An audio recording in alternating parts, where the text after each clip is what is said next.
নমস্কার। আজকে আর দুপুরে কী রান্না করেছি শেয়ার করলাম না। আজকে হচ্ছে বাজার থেকে কী মাছ কিনেছে সেইটাই শেয়ার করলাম। এই দেখুন পমফ্রেট মাছ কিনেছে। পমফ্রেট মাছগুলো কিন্তু খুবই বড় বড়, দেখতেই পাচ্ছেন কতটা বড় বড়। ভালো লাগলে চ্যানেলটিকে সাবস্ক্রাইব করবেন, লাইক করবেন, শেয়ার করবেন, কমেন্ট করে জানাবেন কেমন হয়েছে। পমফ্রেট মাছ কিনেছে। আর এই দেখুন চিংড়ি মাছ, বাগদা চিংড়ি। এইগুলো কিন্তু আমাকেই ঘরে কাটতে হবে, বাজার থেকে কেটে নিয়ে আসেনি। 1 কিলো বাগদা চিংড়ি, দেখুন কত বড় বড়, দেখুন বাগদা চিংড়িগুলো।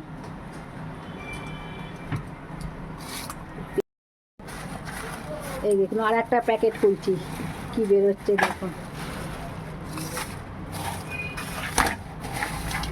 এই দেখুন দেখুন বন্ধুরা, কত হচ্ছে সুন্দরবনের কাঁকড়া। এইগুলো হচ্ছে সুন্দরবনেই পাওয়া যায় আর বেশ বড় বড় আছে। আর এগুলো হচ্ছে মেয়ে কাঁকড়া। মেয়ে কাঁকড়ার প্রচুর হচ্ছে ডিম হয়, দেখুন কত বড় জ্যান্ত ছিল। আর এইটা হচ্ছে নাই, এই নাইটাকে ফেলে দিতে হবে। আর হচ্ছে এই খোলাটাকে ভেঙে বের করে দিতে হবে, তবেই হচ্ছে ভেতর থেকে ঘিটা পাওয়া যাবে। তাহলে বন্ধুরা আমি হচ্ছে ছাড়িয়ে নিচ্ছি, ঘি বের করে নিচ্ছি। আবার কোনো একটা নতুন রেসিপি বা কোনো ব্লগ নিয়ে দেখা হবে। ততক্ষণে আপনারা সুস্থ থাকবেন, ভালো থাকবেন আর অবশ্যই আমার পাশে থাকবেন। নমস্কার।